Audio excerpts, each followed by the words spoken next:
Hello everyone, আসসালামু আলাইকুম। স্বাগতম জানাই আমার আরেকটি নতুন ভিডিওতে। আজ আমি ভ্রমণ করতে যাচ্ছি হানিফের বহরে থাকা ভলভো V9 আর মাল্টি এক্সের এই কোকোলা ভ্যান্ডার বাসে করে যাব রাজধানী ঢাকা থেকে পঞ্চগড়। পঞ্চগড় যাওয়ার পথে এই ভ্রমণের রোমাঞ্চকর অভিজ্ঞতা আপনাদের সঙ্গে শেয়ার করতে যাচ্ছি। আশা করি ভিডিওটি আপনাদের কাছে অবশ্যই ভালো লাগবে। তাহলে চলুন আজকের ভিডিওটি আমরা শুরু করি।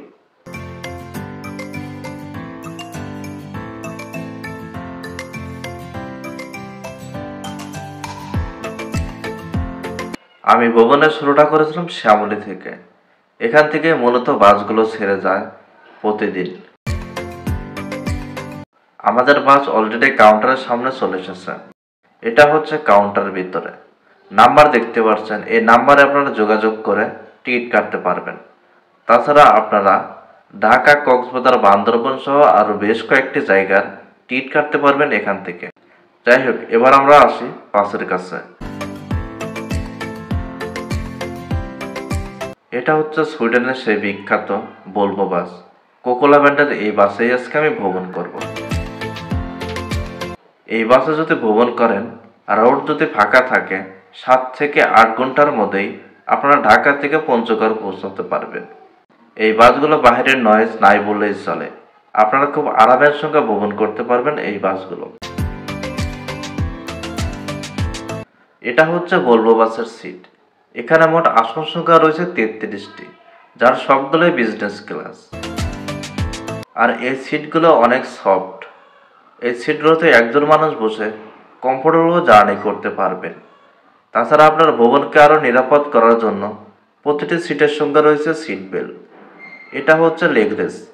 এখানে আপনারা বসার পরেও অনেকটা জায়গা পাবেন। লেগ রেস্ট বাস করে রাখার পরেও কিন্তু অনেকটা জায়গা রয়েছে। আর এই সিটগুলো গ্রিনল্যান্ড পরিবহনের সিট আর ভলভো বাসের সিট কিন্তু একই। আর প্রতিটা সিটের সামনের দিকে রয়েছে নেট। প্রতিটা যাত্রীকে ভ্রমণের সময় দেওয়া হয় 500 ml পানির বোতল। সেই পানির বোতল আপনারা প্রতিটা সিটের সামনে রাখতে পারবেন। বাংলাদেশে যতগুলো বাসের সিট রয়েছে তার মধ্যে হানিফের ভলভো বাসের সিট হচ্ছে অন্যতম।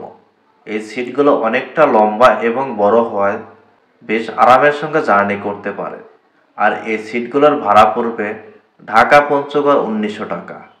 তাছাড়া আপনারা সিটের উপর দিকে রয়েছে রিডিং লাইট, এসি কন্ট্রোলার এবং স্পিকার। সেখান থেকে আপনারা এসি নিয়ন্ত্রণ করতে পারবেন। এই বাসের সামনে এবং পিছনের দিকে রয়েছে ইমার্জেন্সি এক্সিট এবং মাঝখানে রয়েছে সেন্ট্রাল এসি। এটা হচ্ছে পিছনের ইমার্জেন্সি এক্সিট। এই বাসের পিছনের দিকে রয়েছে আগুন নিভানোর যন্ত্র এবং সামনের দিকে একটা রয়েছে। যাই হোক, অনেক কথাই বলে ফেলছি। আমার ভ্রমণের সময় হয়েছে। ঢাকার রাজধানী শ্যামলী থেকে আজকের বাস পঞ্চগড়ের উদ্দেশ্যে ছেড়ে যাচ্ছে।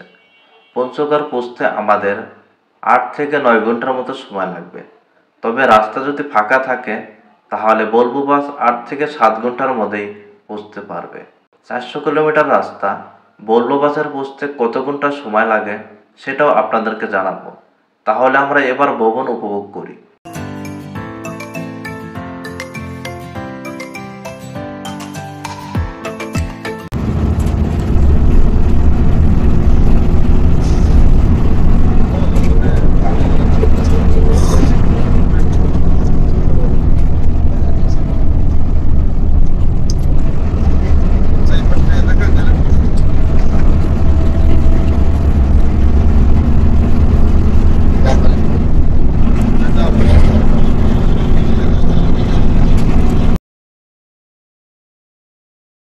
দুই 2025 সালে আপনাদেরকে স্বাগত। নতুন বছর উপলক্ষে আজকের এই ভিডিওটি তৈরি করেছি ঢাকা থেকে পঞ্চগড়। 2024-এর দুঃখ কষ্ট বলে সবাই যেন সুন্দরভাবে 2025 সালটা যেন উপভোগ করতে পারে। আর হ্যাঁ, আমার জন্য সবাই দোয়া করবেন, আমি যেন আপনাদেরকে সুন্দর সুন্দর ভিডিও উপহার দিতে পারি।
মধ্যে আমরা কুষ্টিয়ার হানিফের পিছন পিছন চলে আসি চন্দ্রায়। চন্দ্রায় আমাদের যাত্রী না থাকার কারণে এখানে মূলত বাস দাঁড়ায় নেই। ঢাকার শ্যামলী, কল্যাণপুর এবং গাবতলী থেকে এই বাসের টিকিট বুক হয়ে গেছে। আর এই বাসের আমি সহ যাত্রী রয়েছে মোট 30 জন, যার মধ্যে রংপুরের রয়েছে 15 জন।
আমরা যখন টাঙ্গাইল এলাকা পার হই তখন কিন্তু আমরা কুয়াশার মধ্যে পড়ি।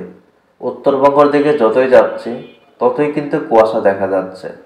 ঢাকার মধ্যে এত কুয়াশা না থাকলেও এখান দিয়ে কিন্তু অনেক কুয়াশা দেখা যাচ্ছে।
আমরা এখন অবস্থান করছি সিরাজগঞ্জের হাটিকুমড়া পার্ক হয়ে রংপুর রুটে উঠে পড়েছি।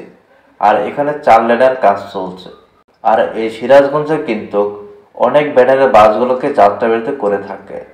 আর আমাদেরকে যাত্রাবিরতি করা হবে ওবি ফোর্ট ভিলেজে, যেটা বগুড়ার খুব কাছাকাছি হওয়ায় সেখানে আমাদেরকে যাত্রাবিরতি করা হবে।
বিগত লম্বা একটা জার্নি শেষ করে আমরা এখন যাত্রাবিরতিতে চলে এসেছি।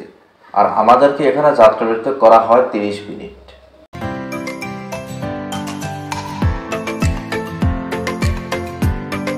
একটা 20 মিনিটের দিকে আমরা ওবি হোটেল হাইওয়ে প্রবেশ করি। এখানে মূলত আমাদেরকে যাত্রাবিরতি করা হয়েছিল 30 মিনিট। আমরা যখন যাত্রাবিরতি শেষ করে আবারও চলতে শুরু করলাম, আমাদের বাসার সুপারভাইজারকে ফোন করে জানানো হয় বগুড়া শহরে অনেক জ্যাম থাকার কারণে আমরা যেন ভিন্ন রোড ব্যবহার করি। আমরা কিন্তু এখন মূল সড়ক থেকে আমরা কিন্তু ভিন্ন রোডে চলছি। মূলত এই সড়ক দিয়ে এসি বাসগুলো চলাচল করে না, কিন্তু যখন বেশি জ্যাম পড়ে রাস্তায় তখনই এই রোডগুলো ব্যবহার করা হয়। তবে উত্তরবঙ্গের দিকে যতই যাওয়া হচ্ছে ততই কিন্তু কুয়াশা বাড়ছে। আর কুয়াশার কারণে কিন্তু বাইরের দৃশ্যটা বেশি একটা দেখা যাচ্ছে না। তীব্র কুয়াশার মাঝেও কিন্তু ভ্রমণ করাটা অনেক মজার হয়ে থাকে।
রাত যখন 4:15 তখন আমরা রংপুর শহরে। আমাদের বাসটি এখন রংপুর শহর দিয়ে চলছে। সৈয়দপুর ঠাকুরগাঁও হয়ে আমাদের বাস চলে যাবে পঞ্চগড় শহরে। এখান থেকে আনুমানিক 1.5 থেকে 2 ঘন্টা জার্নি করলেই আমরা কিন্তু পঞ্চগড় শহরে পৌঁছাতে পারবো।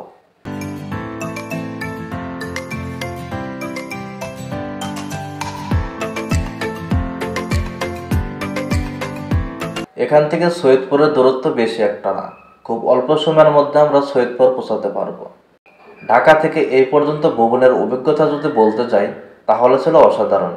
আর রাস্তা যদি ভালো থাকে তাহলে আপনারা ঢাকা থেকে পঞ্চগড় 6 থেকে 7 ঘন্টার মধ্যে পৌঁছাতে পারবেন, এটা আশা করা যায়।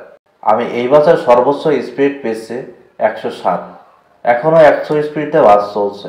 তীব্র কুয়াশার কারণে বাইরের দৃশ্য কিন্তু ভালো মতো দেখা যাচ্ছে না।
ঘড়ির কাঁটায় যখন সকাল 6টা, তখন আমরা অবস্থান করি ঠাকুরগাঁও সদরে। এখান থেকে পঞ্চগড় পৌঁছতে আমাদের আনুমানিক আধা ঘন্টার মতো সময় লাগবে। তবে বাসের সুপারভাইজারের কাছ থেকে জানতে পারলাম সবসময় ভলভো বাসের ঠাকুরগাঁও যাত্রী বেশি থাকে। আমাদের বাসটি কিন্তু এতক্ষণেও যে স্পিডে চালিয়েছে 70 থেকে 80 কিলোমিটার গতিতে, এখনও কিন্তু ঠিক 70 থেকে 80 কিলোমিটার গতিতেই কিন্তু বাস ছুটে চলেছে পঞ্চগড়ের উদ্দেশ্যে।